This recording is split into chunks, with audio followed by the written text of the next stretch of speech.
അടിക്കാതെ കാര്യം സാധിക്കാമെങ്കിൽ അതാണ് ഏറ്റവും നല്ലത്. മുത്തുനബി മക്കളെന്ന് ഏതായാലും അടിച്ചിട്ടില്ല.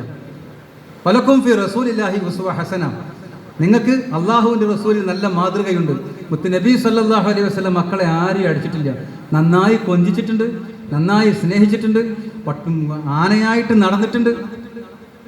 അതൊന്ന് ആലോചിച്ച് നോക്കിയിട്ടുണ്ട് നിങ്ങൾ? മക്കളോട് ഒരിക്കൽ ചോദിക്കുകയാണ്, മക്കളെ നിങ്ങൾ ആനയെ കണ്ടിട്ടുണ്ടോ എന്ന്. അപ്പം ഇല്ല. എന്നാൽ വല്യപ്പാൻ്റെ ഇതൊക്കെ നമുക്ക് അറിയുന്ന കാര്യങ്ങൾ എന്നാലെന്ന് പറഞ്ഞോട്ടെ, വല്യപ്പാൻ്റെ പുറത്ത് കയറിക്കോളി എന്ന്. ആരായി ആനയായിട്ട് നിൽക്കുന്നത്? ഈ പ്രപഞ്ചത്തിൻ്റെ സാക്ഷാത്കാരമാണ്, ഈ പ്രപഞ്ചത്തിൻ്റെ നായകനാണ്, അള്ളാഹുവിൻ്റെ ദൂതനാണ്. അതിൻ്റെ അപ്പുറത്തിനൊരു VIP വരാനില്ല, അതിൻ്റെ അപ്പുറത്തൊരു കാരണവർ വരാനില്ല.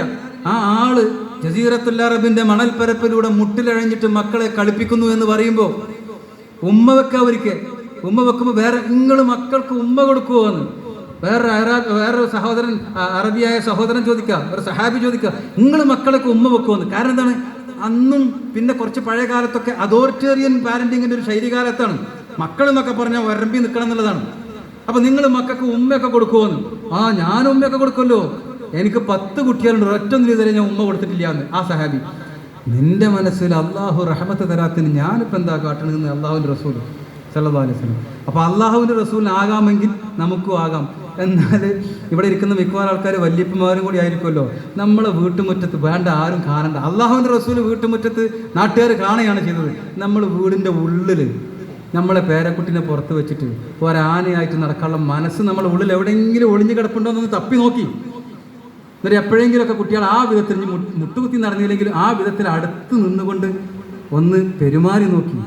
നിങ്ങൾക്ക് നിങ്ങളുടെ കുടുംബത്തിൻ്റെ അകത്ത് നിന്ന് സന്തോഷം എന്ന് പറയുന്ന സാധനം ഇന്ന് വരെ കിട്ടാത്ത വിധത്തിൽ കിട്ടാൻ തുടങ്ങുന്നത് കാണും. നിങ്ങൾ മോഹിച്ച് ഭ്രമിച്ചു പോകും. ഖുതുബ ഇങ്ങനെ നിർവഹിച്ചു കൊണ്ടിരിക്കുകയാണ് അള്ളാഹുവിൻ്റെ റസൂൽ സല്ലല്ലാഹു അലൈഹി വസല്ലം.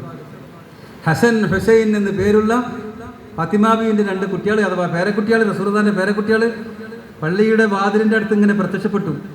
അതിൽ കാക്കാൻ്റെ ഹസൻ്റെ റളിയല്ലാഹു അൻഹു തോളിൽ ചെറിയൊരു ചരടുണ്ട്.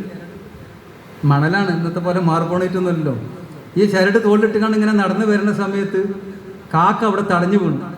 ഈ ചരട് തോളിലിട്ട് വരികയല്ലോ. അപ്പോൾ ആ വള്ളിയിൽ തട്ടിയിട്ട് കാക്ക അവിടെ തടഞ്ഞതോ ഹസൻ എന്നവർ തടഞ്ഞു വീണു. 2 ചെറിയ കുട്ടികളാണ്. ഇത് ഖുതുബ മിമ്പറിൽ നിർവഹിച്ചു കൊണ്ടിരിക്കുമ്പോൾ റസൂൽ സല്ലല്ലാഹു അലൈഹി വസല്ലം കാണാണ് പേരക്കുട്ടികൾ കടന്നു വരുന്നത്.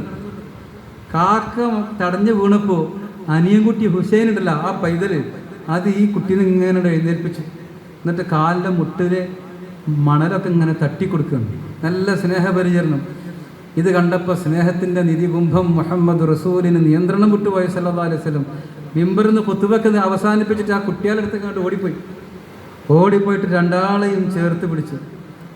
കവിളിലും തുരുതുരാ ഉമ്മ വെച്ച് മിമ്പറിലേക്ക് തിരിച്ചു വന്ന് മിമ്പറിലിരുന്ന് ഇടത്തെ തുടയിൽ ഒരാൾ വലത്തെ തുടയിൽ ഒരാളെ ഇരുത്തിക്കൊണ്ട് കവിളിൽ ഉമ്മ വെച്ചിരുന്നു. മക്കള് വല്ലാത്തൊരു വീക്ക്നെസ് ആട്ടോ. ഫിത്ന എന്നുള്ള വാക്കാ ഉപയോഗിച്ചത്. മാതാപിതാക്കൾ ദുർബലപ്പെട്ടു പോകും. മക്കളുടെ സ്നേഹപ്രകടനങ്ങൾ കണ്ടുപോയാൽ, ആ കൊഞ്ചലൊന്ന് കേട്ടുപോയാൽ, ആ കിളിക്കൊഞ്ചലൊന്ന് കേട്ടുപോയാൽ എന്നതാണ് അവസ്ഥ. അങ്ങനെ തുരുതുരാ ഉമ്മ വെച്ചു റസൂലുള്ളാഹി സ്വല്ലല്ലാഹു അലൈഹി വസല്ലം. മുത്തുനബിക്ക് ആകാമെങ്കിൽ നമുക്കും ആകാന്നേ. അതുകൊണ്ട് നമ്മുടെ ഗരിമയൊന്നും നഷ്ടപ്പെട്ടു പോരാ. സ്നേഹം കൊണ്ട് നഷ്ടപ്പെടുന്ന സാധനത്തിൻ്റെ പേരല്ല പ്രതാപം എന്ന് പറയുന്നത്. സ്നേഹത്തിലൂടെ വളർത്തിയെടുക്കേണ്ടുന്ന ഒന്നിൻ്റെ പേരാണ് പ്രതാപം എന്ന് പറയുന്നത്. അപ്പോൾ അതോറിറ്റേറിയൻ മനസ്സാണ് നമുക്കുള്ളത് എങ്കിൽ നമ്മൾ എന്താ ചെയ്യേണ്ടത്? അപ്പം ആ ആളുടെ ശൈലിക്ക് ഞാനൊരു ഉദാഹരണം പറഞ്ഞു.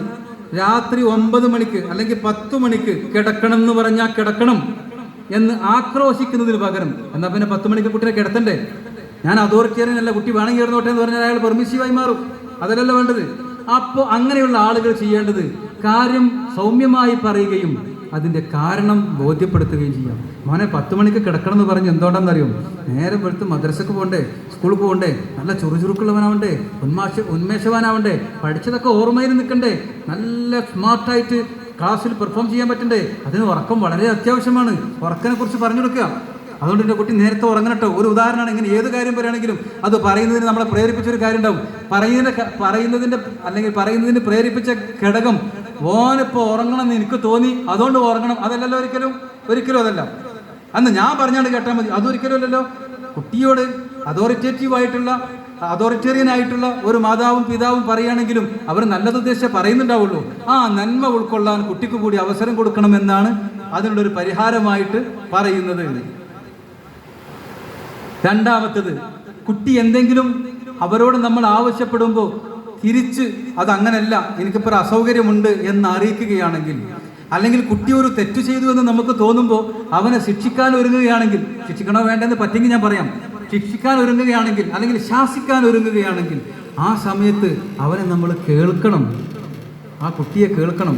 എന്നോട് ഒരാളുടെ അനുഭവം ഞാൻ നിങ്ങളോട് പങ്കുവെക്കാം.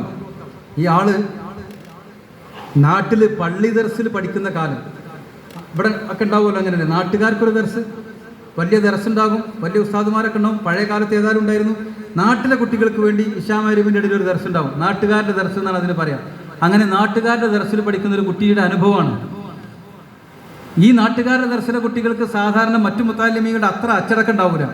അതുകൊണ്ട് പള്ളിക്കലെ വലിയ ഉസ്താദ് വന്നിട്ട് ഇവരോട് പറഞ്ഞു, നിസ്കരിക്കാൻ വേണ്ടി പള്ളിയിൽ സ്വഫ് കെട്ടിരിക്കുമ്പോൾ നല്ല അച്ചടക്കത്തോടെ ഇരിക്കണം, അങ്ങോട്ടും ഇങ്ങോട്ടും സംസാരിക്കാനും നിൽക്കരുത്, വളരെ ഗൗരവത്തിൽ ഉപദേശങ്ങളൊക്കെ കൊടുത്തു. അങ്ങനെ ഇവർ ആ ഒരു വാക്കൊക്കെ കേട്ട് നിസ്കരിക്കാൻ വേണ്ടി പോയി. ഇശാ നിസ്കാരം കഴിഞ്ഞു.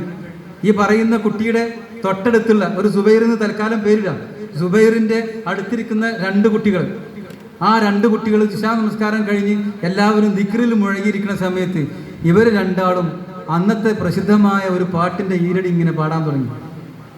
സോഡാ സോഡാ എന്നുള്ളൊരു പാട്ട്. അങ്ങനെ പാടാൻ തുടങ്ങിയപ്പോൾ ഈ കുട്ടി, ഈ സുബൈർ എന്ത് ചെയ്തു? മെല്ലെ പാടിയിട്ടുണ്ടാവുള്ളൂ സ്വാഭാവികമായിട്ടും. ഈ സുബൈർ പറഞ്ഞു, ഉസ്താദ് പാടരുത്, ഉസ്താദ് സംസാരിക്കരുത് പറഞ്ഞല്ലേ, എന്നിട്ട് എന്താ നിങ്ങൾ സംസാരിക്കുന്നത്? അപ്പോൾ സോഡാ സോഡാ പാട്ടും അടക്കം പറച്ചിലും കേട്ടപ്പോൾ ഉസ്താദിൻ്റെ ചാരനായിട്ടൊരു മുത്താലിമ് പിറകിലേക്ക് തിരിഞ്ഞു നോക്കി. പിറകിലേക്ക് തിരിഞ്ഞു നോക്കിയപ്പോൾ കാണുന്നത് എന്താണ്? ഉപദേശിക്കുന്ന കുട്ടിയെയാണ് കാണുന്നത്. പാടരുത്, സംസാരിക്കരുതെന്ന് പറഞ്ഞാൽ എന്തിനെന്താ നിങ്ങൾ സംസാരിക്കുന്നത് ഉപദേശിക്കുന്ന കുട്ടിയെ കാണുന്നത്. അപ്പോൾ ആ മുത്താലിം എന്ത് വിചാരിച്ചു? ഇവനാണ് ഈ പാട്ട് പാടിയതും ഇവനാണ് ഈ സംസാരിച്ചതും എന്നുള്ളത്. സ്വാഭാവികമായിട്ടും വലിയ ഉസ്താദും കേട്ടു ഈ ഒച്ചപ്പാട്. വലിയ ഉസ്താദ് നിസ്കാരം കഴിഞ്ഞ് ദ്വാരം കഴിഞ്ഞ് പിന്നെ എഴുന്നേറ്റ് വന്നിട്ട് ആരാടാ അവിടെ നിന്ന് സംസാരിച്ചു എന്ന് പറഞ്ഞിട്ട് നേരം ഇങ്ങോട്ട് വന്നപ്പോൾ ആ ചാരനായ മുത്താലിം ഇതാ ഇവനാണെന്ന് പറഞ്ഞിട്ട് സുബൈറിനെ കാണിച്ചു കൊടുത്തു. സുബൈർ വ്യാജനാമമാണ്. സുബൈറിനെ കാണിച്ചു കൊടുത്തു. സുബൈറിനെ കാണിച്ചു കൊടുത്തപ്പോൾ ഉസ്താദിലേക്ക് നിന്ന് പെരടിക്ക് രണ്ടടിയാണ്ട് കിട്ടി. ഇനിയിപ്പോൾ പെരടിക്ക് അടിക്കാൻ പാടുണ്ടോ എന്നുള്ളതിന് ന്യായീകരണം പറഞ്ഞെന്ന് വിചാരിക്കരുത്, അതൊക്കെ അവിടെ നിൽക്കട്ടെ. പെരടിക്ക് അടി കിട്ടി. സുബൈർ പറയാണ്, ഉസ്താദിൻ്റെക്ക് എനിക്ക് അന്യായമായി കിട്ടിയ അടിയാണ്, ഞാനൊരു തെറ്റും ചെയ്തിട്ടില്ല, പക്ഷെ പറയാൻ എനിക്ക് അവസരവും കിട്ടിയില്ല, എന്നോട് ചോദിച്ചതുമില്ല, എല്ലാം കഴിഞ്ഞു. പക്ഷെ ആ അടിയോ നാട്ടുകാരുടെ വഷളായത് ഒന്നുമല്ല ഇന്നെ ആകെ ബേജാറാക്കിയ കാര്യം, നീ പെരി ചെന്നാൽ ഇതിൻ്റെ ബാക്കി കിട്ടുമല്ലോ എന്നുള്ളതാണ്. കാരണം എന്താണ്? ഈ സുബൈറിൻ്റെ കാക്കി എവിടെ ഉണ്ട്? അതേ നാട്ടുകാരെ ദർശ പഠിക്കുന്നുണ്ട്. കാക്കാക്ക് ഏതായാലും ഗോളടിച്ചു, കാക്ക പോയിട്ട് പറയും, എടാ ഇന്ന് സുബൈറിന് അടി കിട്ടി എന്ന വിവരം പെരി പോയിട്ട് പറയും. പെരിയിൽ ആരുണ്ട്? ഇത്തരം കാര്യങ്ങളിൽ പള്ളിയിലെ ഉസ്താദ് എന്നൊക്കെ പറഞ്ഞ ബഹുമാനപ്പെട്ട ആളാണ്. ആ ആളേക്കൊന്നൊക്കെ കുരുത്തക്കൊട്ട് അടി വാങ്ങി വന്നിരിക്കുകയാണ് പഹയൻ എന്ന മട്ടിലായിരിക്കും സമീപിക്കുക. ഈ പേടിയിലാണ്. അപ്പം ആ കുട്ടി പറയാണ്, ചെന്നപ്പോൾ എൻ്റെ ഭാഗ്യത്തിന് എൻ്റെ ഉപ്പ അവിടെ ഉണ്ടായിരുന്നില്ല. ഉപ്പ അയൽ വീട്ടിലേക്ക് മറ്റൊരു കാര്യത്തിൽ പോയതായിരുന്നു. ഉപ്പ വരുന്നതിന് മുമ്പേ ഞാൻ ഉപ്പാൻ്റെ റൂമിൽ കിടന്നു. അപ്പോൾ ഉപ്പാൻ്റെ റൂമിലാണ് കിടക്കുക എന്നുവെച്ചാൽ അത്രേ പ്രായമുള്ളൂ എന്നർത്ഥം. ഉപ്പാൻ്റെ റൂമിൽ വേഗം പായ വിരിച്ച് കിടന്നു. എന്നിട്ട് ഉറക്കം അഭിനയിച്ചു. പേടിച്ചിട്ട് ഉറക്കം വരുന്നില്ല. ഉപ്പ വന്നാൽ എന്താകുമെന്ന് പേടിച്ചിട്ട് ഉറക്കം വരുന്നില്ലെങ്കിലും ഉറക്കം അഭിനയിച്ച് ഞാൻ അവിടെ കിടന്നു. വന്ന ഉപ്പ എന്നോട് ഒരു ചോദ്യം ചോദിച്ചില്ല. പകരം അന്ന് ഞങ്ങളെ പെരപ്പണി നടന്ന സമയമായിരുന്നു. അതിൻ്റെ ജനലുകൾ വെക്കാൻ വേണ്ടിയിട്ട് റീപ്പർ ഉപയോഗിക്കുമല്ലോ, അതിൻ്റെ റീപ്പറിൻ്റെ ഒരു കെട്ടുണ്ടായിരുന്നു. അതിൽ നിന്നൊരു റീപ്പർ, ഒരു വടി വലിച്ചു ഊരിയിട്ട് എന്നെ തലങ്ങനെയും വിലങ്ങനെയും അടിച്ചിട്ട് ഉസ്താദിൻ്റെ അടിയും വാങ്ങി വന്ന് അവൻ കിടക്കണ കണ്ടില്ലേ എന്ന് പറഞ്ഞിട്ട് ഉറങ്ങിക്കിടക്കുകയാണെന്ന് ഉപ്പാക്ക് തോന്നിയേക്കാം. ആ എന്നെ തുറതുരാ അടിച്ചു.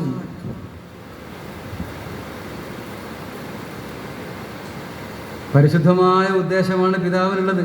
പള്ളിയിലെ ഉസ്താദിൻ്റെ കയ്യിൽ നിന്ന് അടി വാങ്ങുക എന്ന ഒരു ദൗർഭാഗ്യം എൻ്റെ മോനെ നീ എന്തിനു ചെയ്തു എന്ന തേങ്ങലാണ് ഒരു പിതാവിൻ്റെ മനസ്സിലുള്ളത്. എൻ്റെ മകൻ അങ്ങനെ ഭാഗ്യം കെട്ടവനായിക്കൂടെ, മേലിൽ ഇത് ആവർത്തിക്കരുത് എന്ന വാണിങ്ങാണ് പിതാവ് കൊടുക്കുന്നത്. പക്ഷെ ഈ സാധു എന്ത് പഴച്ചു? അവനെന്ന് ഒന്ന് ചോദിച്ചിരുന്നെങ്കിൽ, മോനെ നിനക്ക് അടി കിട്ടിയോ, എന്തിനാ അടി കിട്ടിയത്? അപ്പോൾ ആ കുട്ടി ഇതൊന്ന് വിവരിച്ചു കൊടുത്തിരുന്നെങ്കിൽ, അപ്പൻ്റെ കുട്ടി നല്ലതാ ചെയ്ത്, ഉസ്താദ് മനസ്സിലാക്കാതെ അടിച്ചതാണ്, എന്നാൽ പിന്നെ സാറില്ല, ഉസ്താദിന് പൊരുത്തപ്പെട്ടെടുത്തൊക്കെ നമുക്ക് ഉസ്താദിനോട് പിന്നൊരു സമയത്ത് പറയാം, ഇങ്ങനെയാണ്, വെറുപ്പൊന്നും വിചാരിക്കരുത് എന്ന് പറയാം, അത് ഉസ്താദ് തെറ്റിദ്ധരിച്ചതാട്ടോ എന്ന് പറഞ്ഞൊന്ന് ചേർത്ത് നിർത്തിയിരുന്നെങ്കിൽ ഈ പിതാവ് എവിടെ എത്തുമായിരുന്നു? ആ മകൻ എത്ര സമാധാന ചിത്തനാകുമായിരുന്നു.